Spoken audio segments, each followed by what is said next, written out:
안녕하세요. 오늘은 간단하게 고려대의 변화와 핵심적인 사항에 대해서 간략하게 알아보도록 하겠습니다. 고려대학교. 한국 최고의 명문대학 중에 하나죠. 지금 보시면은, 이제, 모집 인원부터 보시면 수시가 85%입니다. 사실은 3,400명을 뽑고 있고요. 정시로는 15%, 600명을 뽑고 있습니다. 간혹 가다 보면은 이제 정시로 대학을 가는 아이들이 있는데요. 정말 예전에 비해서 말도 안 되게 어려워진 걸 봐주세요. 옛날엔 이게 거꾸로였거든요. 지금 인원을 보시면은, 지금 수시가 정시에 비해서 거의 6배 인원을 뽑고 있습니다. 이 부분을 꼭 생각해 보셔서 무조건 수시로 가야 되는구나. 이렇게 이해하시면 좋을 것 같습니다. 그래서 지금 간단하게 보시면은 정시 600명이잖아요. 현재 서울대학교가 대충 600명, 그 다음에 고려대, 연세대, 물론 뭐 연세 고려 순서가 되게 중요하게 생각하시는 분들도 많지만 지금 600 지금 대충 잡으면은 1800명이거든요. 대충 이제 이 정시로 서울대, 연고대, 스카이를 가는 아이들은 사실은 이제 그래서 성대, 한양대까지. 그러니까 한양대를 정시로 갔다, 혹은 서강대 정도까지 정시로 갔다라고 하면은 예전의 기준으로 서울대를 갈 수 있습니다. 이게 궤변이 아니에요. 지금 한양대 정시를 수능을 뭐 4개 틀리고 떨어졌는 이런 얘기를 간혹 듣곤 하는데요. 정말 이건 뭐 있을 수가 없는 이야기가 벌어지고 있는 현실입니다. 저희 아이들이 그래서 대학 가기가 참 너무나 어려운 상황인데요. 네, 그래서 더 많이 준비하고 더 많이 생각하고 아이들을 지도해야 된다고 항상 생각을 하고 있습니다.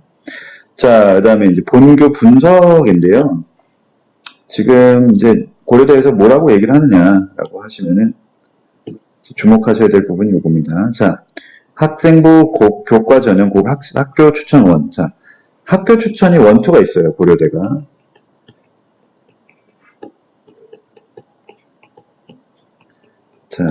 원 같은 경우는 교과 100%로 1단계를 선발합니다. 2단계는 면접 100%입니다. 그러니까 이렇게 딱 근데 느끼시면은 면접이다, 나 이걸로 뒤집을래. 그게 아니에요. 교과 1은 이제 학교 추천 1은 교과이기 때문에 내신 등급이 절대적으로 중요하고요. 그 다음에 내신은 그냥 무시하고, 내신이 어차피 다 1종 초반인 아이들이니까 우리가 알아서 뼈볼게, 이렇게 되는 거예요. 참 이게 어떻게 보면 고도의 꼼수죠. 사실은 그래서 고려대에서 이렇게 선발되고 나서 보면은 1단계를 통과하면 내신은 아예 무력화시키는 거죠. 이렇게 하는 이유가 뭘까요? 자기들이 원하는 우수한 아이들을 뽑기 위한 입맛에 맞는, 그러니까 내신보다는 고려대는 철저하게 이제 좋은 학교의 아이들을 많이 선발하는 경향을 띠고 있다라는 거를 이해하시면 좋겠습니다. 물론 이 1단계 내신에 들어야 되겠지만요. 그 다음에 학생부 종합. 이제 종합이 고교 추천 2입니다. 이게 이제 종합 전형이고, 일반 전형이 말 그대로 진짜 학종. 그렇죠? 사실 학교 추천 2는 교과 플러스 학종의 성격을 띈다라고 보시면 되세요. 이게 참 이게 혼종 같은 하이브리드인데요. 이렇기 때문에 여기서 변수가 엄청나죠. 사실 그리고 일반 전형, 이제 고려대에서 일반이란 말을 붙인 거는 우리가 학종을 이제 일반이라고 보겠다. 학종은 이제 일반 전형이다. 이렇게 얘기를 하고 있습니다. 그 다음에 보시면은 이제 인원을 볼게요. 학교 추천 1, 2. 다 최저가 있고요. 사실 고려대는 이제 최저 맞추기 싸움이죠. 연대는 최저가 없어졌지만. 단언컨대 올해 연대 다 터집니다. 그래서 연세대 올해는 웬만하면 지원을 피해라. 이 부분을 분명히 생각을 해야 돼요. 이거를 말을 안 듣는 학생들은 분명히 나중에 눈물 흘릴 일이 있을 겁니다. 막 어떤 아이들은 보면 최저가 없는 대학을 일일이 다 찾아서 써요. 그렇게 똑같이 생각하는 아이들 진짜 뻥안 치고 한 10,000명은 됩니다. 그쵸? 모든 아이들이 다 입장이 똑같아요. 수능을 최저를 맞추기 굉장히 어렵기 때문에 최저를 안 맞추고 가려는 그런 꼼수를 쓰거든요. 절대 여러분 그렇게 하시면 안 됩니다. 그쵸? 다 나랑 똑같은 생각을 하고 있다라고 생각을 해서 해야 돼요. 이렇게 아무리 얘기해도 참 말을 듣질 않는데 안타까울 따름입니다. 500명. 그래서 보통 보면은 학교 추천 1, 2, 일반, 특기자 이렇게 굵직굵직하게 볼 수가 있겠죠. 그래서 이런 전형이 있구나라는 걸 이해하시면 좋을 것 같고요. 그 다음에 지금 보시면은 경영학과를 간단하게 살펴보면은, 자, 일반이 100명, 그쵸? 많이 뽑죠. 1, 완전 교과, 2는 교과 플러스 학종, 그죠? 특기자로도 지금 상당히 많이 뽑는데 43명. 이게 되게 적은 숫자 같지만 굉장히 많은 숫자입니다. 그쵸? 사실은 하나고나 대원, 뭐 유수의 자사고나 외고 아이들은 고려대를 이런 식으로 하고, 제가 아는 고려대 간 학생들은 다 고대 특기자로 갔거든요. 사실은 이게 이 일반 고려대 학종을 쓰는 아이들의 가장 면면을 보면 전부 다 이제 아주 진짜 최상위권 아이들이죠. 그래서 사실 참 쉽지 않은 측면이 있습니다. 이런 부분을 꼭 이해하셨으면 좋겠고요. 기본적으로 대학을 지원할 때 가장 많이 뽑는 학과를 써야 된다. 지금 보시면 고려대 경영대가 사실 상당히 많고, 그 다음에 많은 게 영문과, 오어학과, 그쵸, 100명. 요 정도, 이런 데를 써야죠. 이제 언어학과 같은 경우도 틈새이긴 한데요. 그 다음에 생명공학부, 그쵸? 생명공학. 이제 공학이 결합된 이 부분이 굉장히 유망하죠. 100명이나 뽑고 있습니다. 환경 생태, 그쵸? 식자경, 정치 외교, 경제, 대표적인 학과들이고, 사실 정외과 그렇게 많이 뽑는 편은 아니에요. 굉장히 합격하기 어렵고, 그 다음에 신소재, 기계, 공대 쪽에서는 이런 학과들을 유심히 지켜봐야 됩니다. 그쵸? 여러분, 당연히 정원이 많다. 내가 들어갈 확률이 조금이라도 높아진다. 라는 의미가 되겠죠. 그 다음에, 뭐, 이제 사실은 이런 얘기는 다 몰라서 못 가는 얘기가 아니죠. 참, 어떻게 보면 시시껄렁한 얘기가 되는데, 그런 얘기를 하지 않기 위해서. 자, 보면은, 뭐, 효과를 뭘 보니 다 뻔한 얘기예요. 사실은, 뭐, 다 중요하게 어느 정도 반영을 하고, 고려대 같은 경우는 내신 반영 비율이 2대 4대 3입니다. 고1이 2고, 고2, 고3, 4, 4. 엄청 크죠.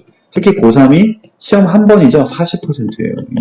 이걸로 다 뒤집을 수 있다는 말이 그래서 나옵니다. 여러분, 고3 내신 역전 반드시 이뤄내야 됩니다. 자, 그리고요. 지금 보시면은, 고려대를 못 가는 가장 중대한 원인이 고려대 최저 충족률이 정말 충격적이거든요. 절반이 최저를 못 맞추고 다 떨어집니다. 그만큼 내신만 좋은 아이들이 많다는 건데요. 이제 당연하죠. 왜냐면은 아무래도 내신을 따기 수월한 고등학교에서 내신을 잘 딴 다음에 최저를 못 맞춰서 거의 다 떨어지는 거예요. 그럼 거꾸로 대학을 가기 제일 쉬운 가장 방법은 내신을 제일 따기 쉬운 고등학교에 간 다음에 수능 최저를 맞춰서 가는 거거든요. 이거는 정말 상식적입니다. 근데 대부분 이렇게 안 하시죠. 그냥 아예 모르겠다.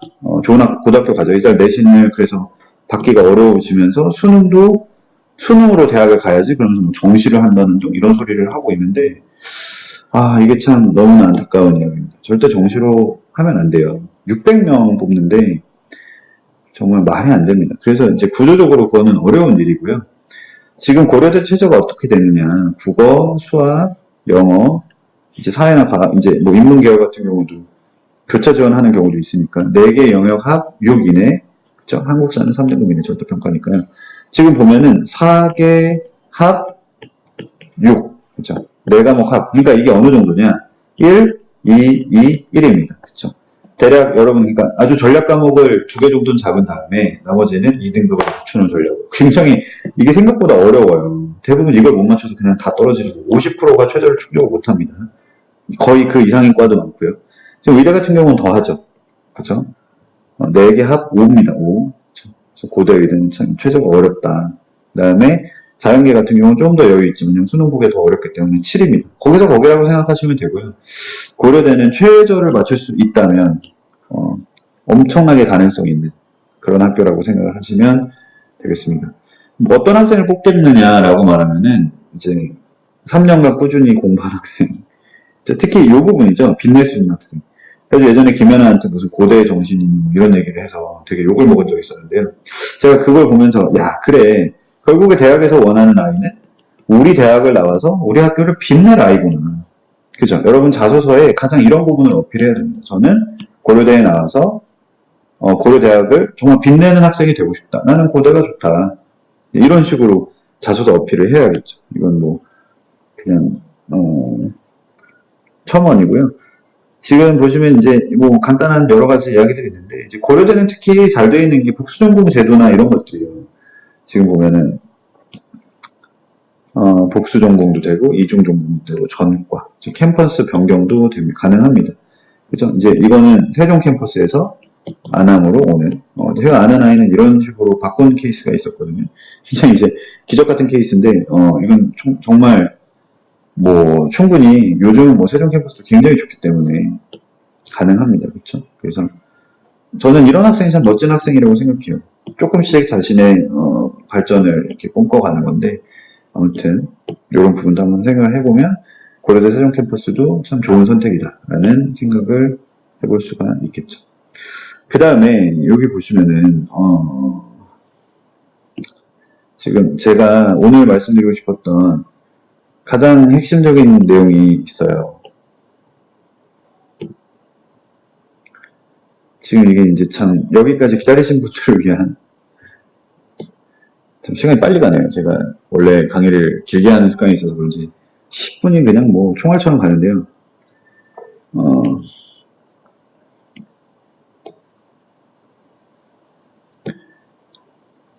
고려대에서 최근에 되게 좋은 자료를 가끔 공개를 합니다. 아주 특수하게 공개를 하는데, 지금 이제 아마 이런 자료는 처음 보셨을 거예요. 자, 이게 제가 전문가인 이유죠. 네. 어머님들이 어디서 잘 보시기 힘든, 컨설턴트들이 절대 공개를 잘 하지 않는 그런 자료를 저희는 다 가지고 있습니다. 자, 고교 추천 원 같은 경우는 제가 이게 참 어렵다고 하면 완전 교과인데 70% 컷이 1.2예요. 그죠? 사실 이거 비교과도 조금 어느 정도 봅니다. 지금 그러니까 이게 말이 안 되는 거라는 거예요. 그러니까 일단 결국에 고교 추천 원은 전교 1, 2, 3, 4, 5, 6등 뭐 이 정도 아이들의 몫이다. 이렇게 생각을 하시면 되겠죠. 70%컷 경쟁률은 2.7대 1입니다. 최종 합격자 기준입니다. 그래서 나머지 뭐 과가 낮다고 해서 별로 차이가 있는 게 아니고요. 거의 1점대 초반에서 다 끊어지고 있습니다. 고교 추천 2 볼게요. 여기서부터. 자, 고교 추천 2 같은 경우는 지금 경영대학이 1.54, 1.66 조금 더 차이가 있죠. 그쵸? 조금 더 내려왔습니다. 1.66이 대신에. 그 다음에 지금 나머지 학교들 1.87, 뭐 1.7, 1.8 이 정도입니다. 그래서 이제 1점대 후반 내신을 마크할 수 있다면 지금 고교 추천 2를 해볼 만하죠. 근데 이게 이제 다 안 되잖아요. 그러니까 우리는 이제 기획인들 농어촌 같은 경우도 한번 갖다 해볼까요? 농어촌 의대 같은 게 진짜 꿀인데 보시면은 1점 초반이긴 하지만 네, 경쟁률도 뭐 높긴 하지만 아무튼 이게 이제 최저를 맞춰야 되기 때문에 굉장히 아마 이게 거의 다 떨어졌을 거예요. 이 아이들이 최저를 못 맞춰서. 그래서 이제 농어촌은 사실은 최저를 맞추면 그냥 100% 붙는다. 이렇게 생각하셔도 거의 맞는. 지금 농어촌 전형을 쓸 수 있는 학생들도 있기 때문에 그런 학생들은 수능을 사실 정말 잘 봐서 그죠? 내신도 좋아야 되고 이제 여러 가지를 좀 해봐야죠. 특히 이제 나머지 학과들 보면은 뭐 2점 후반, 그죠? 미디어 2.4, 뭐 지금 대략 2점대에서 끊어지고 있습니다. 농어촌 같은 경우는 2.4, 2.4, 2.4, 2.4, 그렇죠? 그래서 이게 농어촌 전형은 진짜 몰라요. 왜냐면 다른 면접 요소에도 사실 상당히 많은 점수 배점이 들어가기 때문에 내신이 너무 나쁘다고 해서 그냥 넉넉히 있을 것만은 아닙니다. 그 다음에 보시면은 수시 일반 전형입니다. 자, 이게 이제 학종이죠. 지금 여기 보시면 참 제가 이걸 보고 뭘 느꼈냐면 고려대가 드디어 이제 이 본색을 드러내는구나. 고려대가 옛날부터 특목고를 굉장히 2.9 그죠? 그러니까 이 학종에서 3대 특히 이제 이런 심리학과 3.5, 3.68 거의 4에 가까운 아이들을 다 선발을 했습니다. 특히 여기서는 이제 왜 이런 일이 벌어지냐 외고나 자사고에서 내신이 안 좋았던 아이들도 다 선발했다는 얘기고요. 이과 같은 경우가 이제 저희가 더 주목해 봐야 될 건데 이공계 같은 경우는 지금 생명과 문과 그러니까 일반 고등학교에서도 지금 2점대 중반 예를 들어 2.0에서 3.0 사이에 일반고 아이들도 비교과에 올인을 해가지고 비교과를 정말 잘 만들어서 여기에 도전을 해보면 된다 이거죠. 왜? 왜냐하면 2.6대에서 충분히 합격을 하거든요. 지금 그러니까 사실은 제가 어떻게 얘기하겠지만 아닙니다, 여러분. 정말 특별한 학생을 뽑으려고 해요. 그러니까 대학에서도 다 알아요. 왜냐면 꼭 자사고나 외고 애들이 아니라 일반고에서도 분명히 인재가 있고 꼭 서울이 아니라 지역에서도 다 좋은 인재들이 나오고 있다는 걸 너무나 잘 알고 있습니다. 맞죠? 그래서 아이들이 맨날 보면 저는 뭐 여기 지방이고 성적도 안 좋은데 어떻게 아니에요. 정말 그렇게 생각하면 절대 아무것도 못하는 거예요. 그러니까 지금 2점대 정도 되는 학생들이 이제 저희 원에도 많은데요. 진짜 제발 최저 맞춰서 고려대 가자, 여러분. 이거 올린 이유는 이거예요. 그죠? 이걸 포기한다면 여러분 인생에서 정말 엄청난 기회를 날리는 겁니다. 지금 특기자 같은 경우는 명문 3.7, 진짜 이게 덕꿀이죠. 내신이 점점 내려갑니다. 그렇죠? 말 그대로 특기자니까요. 자, 특기자. 특기자는 심지어 최저도 없어요. 왜냐? 특기자에 최저가 없는 이유는 최저를 볼 필요가 없죠. 왜? 특기가 있으니까요. 엄청난 실력을 가져야 갈 수 있는 거니까, 역설적으로. 그래서 저는 이제 대학을 정말 확정을 짓고 싶다면 꼭 특기자 전형을 쓰는 게 좋습니다. 왜냐면 고려대는 문이과 상관없이 특기자 전형에서 탭스나 정말 다양한 여러 가지 특기들을 반영하고 있거든요. 특히 탭스가 제일 크고요. 이런 부분만 갖춘다면 정말 뭐 이제 고려대는 꿈이 아니죠. 그쵸? 자연계열 같은 경우도 특기자가 있는데 자연계열 같은 경우는 연구 같은 걸 이렇게 많이 해요. 그러니까 이제 사실 어떻게 보면은 과거나 이런 아이들이 많이 가는데 지금 보면 그래서 4대까지도 끊어지고 있죠. 4대. 즉 4점대까지도 고려대를 간다. 이렇게 보시면 사실은 그래서 저는 과거에 굉장히 회의적인 이유가 뭐냐면은 과거에서 4.25 하는 게 생각보다 되게 힘들어요, 사실. 제가 봤을 때 과거에서 4점 하는 애를 일본고 딱 데려다 놓으면 바로 1등, 1에서 2 사이 되거든요. 이 부분을 한번 고민해 보셔야 된다는 겁니다. 제가 항상 얘기 드리는 게 결론이 내신 따기 좋은 일반고에 가서 비교과를 잘 만든 다음에 최저를 맞춰서 가장 상위의 대학을 가자. 이렇게 말씀드리는 거거든요. 사실은 아마 계속 생각해 보시고 입시를 많이 겪어보신 분들은 그래도 제가 가장 정상적인 얘기를 하고 있는 거라고 다 생각을 하실 거예요. 그래서 아무튼 참 입시에 대해 다양한 이야기들이 있지만 마치 막 어떤 학원들에서는 특목 과거 못 가면 정말 큰일 날 것처럼 얘기하지만 사실은 이 고려대 이공계의 현실이 이렇습니다. 예전에 제가 아는 한 학부모님이 선생님 요즘은 과거 가도 정말 대학 가기 어려워요 하는데 바로 이런 부분이에요. 사실 바로 요 부분. 그쵸? 과거에서 5를 넘어갔을 때의 문제점. 이 부분입니다. 설마 5는 되겠지? 아니에요. 중간입니다, 중간. 중간을 못하면 어느 학교든 다 아무 의미가 없는 거예요. 사실 이 부분이 있기 때문에 정말 조심스럽게 접근해야 되지 않나 하는 생각이 들고요. 그래서 오늘은 일단 간단하게 이렇게 한번 다뤄봤는데요. 혹시 좀 도움이 되셨으려나 모르겠습니다. 일단 앞으로 이렇게 조금씩 잘 입시를 다뤄서 안내를 하는 영상을 찍어보려고 합니다. 자, 아무튼 오늘은 여기까지 마치겠습니다.